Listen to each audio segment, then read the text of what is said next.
ಯಡಿಯೂರಪ್ಪ ಅವರಿಗೆ ಮರ್ಮಾಘಾತ. ಸಿಬಿಐ ಉರುಳಿಗೆ ಕೊರಳು ಕೊಡಬೇಕಾದ ಅನಿವಾರ್ಯತೆ. ಪುರಸಭೆ ಸದಸ್ಯತ್ವದಿಂದ ಮುಖ್ಯಮಂತ್ರಿ ಹುದ್ದೆಗೇರಿದ ಹಠವಾದಿ ಎಡವಿದ್ದೆಲ್ಲಿ, ಎದ್ದು ಬಿದ್ದಿದ್ದೆಲ್ಲಿ ಅನ್ನೋದನ್ನ ನೋಡೋಣ ಇವತ್ತಿನ ಸಮಥಿಂಗ್ ಸ್ಪೆಷಲ್ ಮಹಾಪತನದಲ್ಲಿ. ನಾನು ಸೌಮ್ಯ.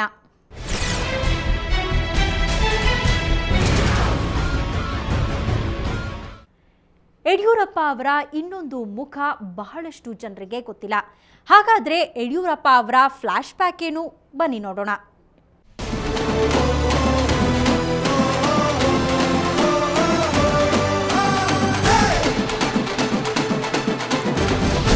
ಹಣೆಯ ಮಧ್ಯೆ ಕುಂಕುಮ, ಸಫಾರಿ ಸೂಟು, ಬಾಯ್ತುಂಬಾ ನಗು.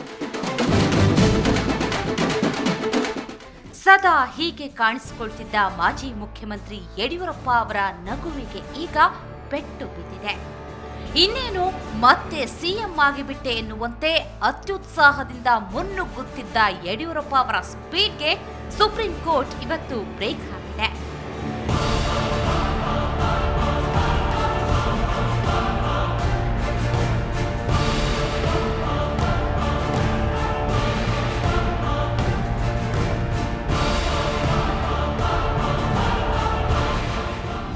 ಹಾಗಂತ ಇದೇ ಅಂತಿಮ ಅನ್ಕೋಬೇಡಿ.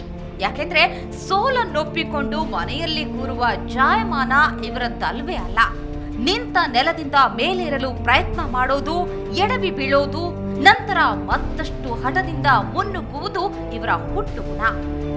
ಒಬ್ಬ ಸಾಮಾನ್ಯ ರೈತನ ಮಗನಾಗಿದ್ದ ಯಡಿಯೂರಪ್ಪ ಮುಖ್ಯಮಂತ್ರಿ ಕುರ್ಚಿಯ ಮೇಲೆ ಕೂರೋದಕ್ಕೆ ಕಾರಣವಾಗಿದ್ದು ಇದೇ ಹೋರಾಟದ ಮನೋಭಾವ. ಶಿಕಾರಿಪುರದಿಂದ ವಿಧಾನಸೌಧದ 3ನೇ ಮಹಡಿವರೆಗೆ ಇವರು ನಡೆದು ಬಂದ ಕಥೆಯೇ ರೋಚಕವಾದದ್ದು. ಯಡಿಯೂರಪ್ಪ ಅವರ ಜೀವನ ಶಿಕಾರಿಪುರದೊಂದಿಗೆ ಥಳುಕು ಹಾಕಿಕೊಂಡಿದ್ರು. ಇವರು ಹುಟ್ಟಿ ಬೆಳೆದದ್ದೆಲ್ಲ ಮಂಡ್ಯ ಜಿಲ್ಲೆಯ ಕೆಆರ್ಪೇಟೆ ತಾಲೂಕಿನ ಬೂಕನಕೆರೆ ಅನ್ನೋ ಸಣ್ಣ ಹಳ್ಳಿಯಲ್ಲಿ. ಇವರ ತಂದೆ ಸಿದ್ದಲಿಂಗಪ್ಪ, ತಾಯಿ ಪುಟ್ಟಮ್ಮ ತಮಗಿದ್ದ ಕಡಿಮೆ ಜಮೀನಿನಲ್ಲೇ ಹೇಗೋ ಜೀವನ ನಡೆಸುತ್ತಿದ್ರು. ಬಡತನದ ನಡುವೆಯೇ ಹಾಗೂ ಹೀಗೂ BA ವರೆಗೆ ಓದಿದ ಯಡಿಯೂರಪ್ಪ ನಂತರ ಮಂಡ್ಯಕ್ಕೆ ಬಂದು ಹೊಟ್ಟೆ ಹೊರೆಯಲು ಹಲವು ಸಣ್ಣ ಪುಟ್ಟ ಕೆಲಸ ಮಾಡಿಕೊಂಡಿದ್ರು. ಕಷ್ಟದ ನಡುವೆಯೇ ದಿನ ಕಳೆಯುತ್ತಿದ್ದ ಯಡಿಯೂರಪ್ಪ ಅವರಿಗೆ ಬ್ರೇಕ್ ನೀಡಿದ್ದು ಶಿಕಾರಿಪುರ. ವಾಸ್ತವವಾಗಿ ಯಡಿಯೂರಪ್ಪ ಶಿಕಾರಿಪುರಕ್ಕೆ ಬಂದಿದ್ದು ಶಂಕರ ರೈಸ್ ಮಿಲ್ನ ಕ್ಲರ್ಕ್ ಆಗಿ ಯಡಿಯೂರಪ್ಪ ತೋರಿದ ನಿಷ್ಠೆ, ಶ್ರದ್ಧೆ ಹಾಗೂ ಶ್ರಮವನ್ನ ಕಂಡ ರೈಸ್ ಮಿಲ್ ಮಾಲೀಕ ವೀರಭದ್ರ ಶಾಸ್ತ್ರಿ ಇವರನ್ನ ಮನೆ ಅಳಿಯ ಮಾಡಿಕೊಂಡ್ರು. ಅಲ್ಲಿಗೆ ಯಡಿಯೂರಪ್ಪರ ಬಡತನಕ್ಕೆ ಪರಿಹಾರ ಸಿಕ್ಕಿತ್ತು. ಆದ್ರೆ ನಿಂತಲ್ಲಿ ನಿಲ್ಲೋದಕ್ಕೆ ಬಿಡದ ಇವರ ಮಹತ್ವಾಕಾಂಕ್ಷೆಯಿಂದ ಪರಿಹಾರ ಸಿಕ್ಕಿರಲಿಲ್ಲ. ಆಗ ಇವರ ನೆರವಿಗೆ ಬಂದಿದ್ದು RSS.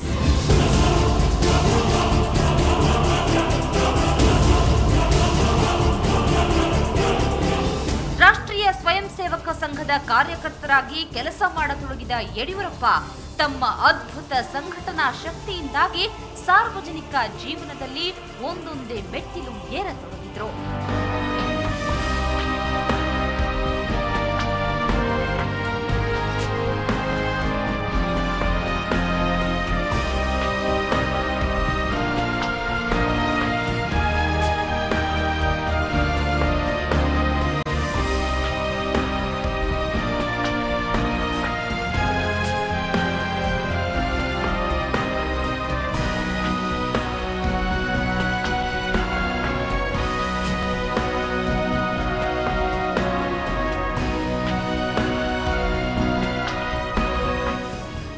RSS ಕಾರ್ಯಕರ್ತನಾಗಿ ಕೆಲಸ ಆರಂಭಿಸಿದ ಯಡಿಯೂರಪ್ಪ 1970ರಲ್ಲಿ ಶಿಕಾರಿಪುರ RSS ಘಟಕದ ಕಾರ್ಯದರ್ಶಿಯಾಗಿದ್ರು. ತಮ್ಮ ಬದ್ಧತೆಯಿಂದ 1972ರಲ್ಲಿ RSSನ ತಾಲೂಕು ಘಟಕದ ಅಧ್ಯಕ್ಷರಾಗಿ ಆಯ್ಕೆಯಾದ್ರು. ಇದರ ನಂತರ ನೇರವಾಗಿ ರಾಜಕಾರಣ ಪ್ರವೇಶಿಸಿದ ಯಡಿಯೂರಪ್ಪ 1975ರಲ್ಲಿ ಶಿಕಾರಿಪುರದ ಪುರಸಭೆಗೆ ಸ್ಪರ್ಧಿಸಿ ಗೆದ್ದಿದ್ದಲ್ಲದೆ ಪುರಸಭಾ ಅಧ್ಯಕ್ಷರಾಗಿಯೂ ಆಯ್ಕೆಯಾದ್ರು. ಶಿವಮೊಗ್ಗ ಜಿಲ್ಲೆಯಲ್ಲಿ ಬಿಜೆಪಿ ಪಕ್ಷವನ್ನ ಕಟ್ಟತೊಡಗಿದ ಯಡಿಯೂರಪ್ಪ 1980ರಲ್ಲಿ ಶಿಕಾರಿಪುರ ತಾಲೂಕು ಬಿಜೆಪಿ ಅಧ್ಯಕ್ಷರಾದ್ರು.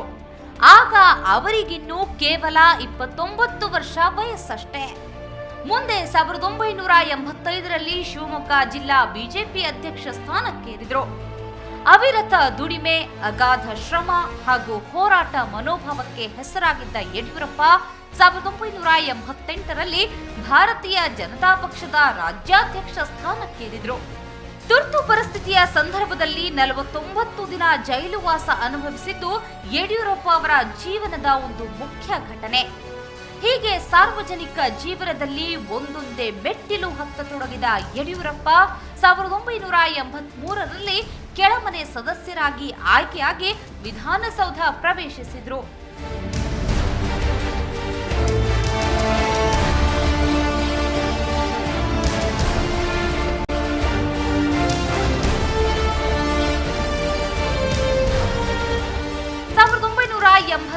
ರಲ್ಲಿ ವಿಧಾನಸಭೆಗೆ ಶಿಕಾರಿಪುರದಿಂದ 3ನೇ ಬಾರಿ ಆಯ್ಕೆಯಾದ ಯಡಿಯೂರಪ್ಪ 1992ರಲ್ಲಿ ರಾಷ್ಟ್ರೀಯ ಬಿಜೆಪಿಯ ಕಾರ್ಯದರ್ಶಿಯಾಗಿ ಆಯ್ಕೆಯಾದರು. ನಂತರ 1994ರಲ್ಲಿ ಯಡಿಯೂರಪ್ಪ ವಿರೋಧ ಪಕ್ಷದ ಮುಖಂಡರಾಗಿ ನೇಮಕಗೊಂಡರು. ವಿರೋಧಿ ಮುಖಂಡನಾಗಿ ಯಡಿಯೂರಪ್ಪ ಮಾಡಿದ ಕೆಲಸ ಅಸಾಧಾರಣವಾದುದು.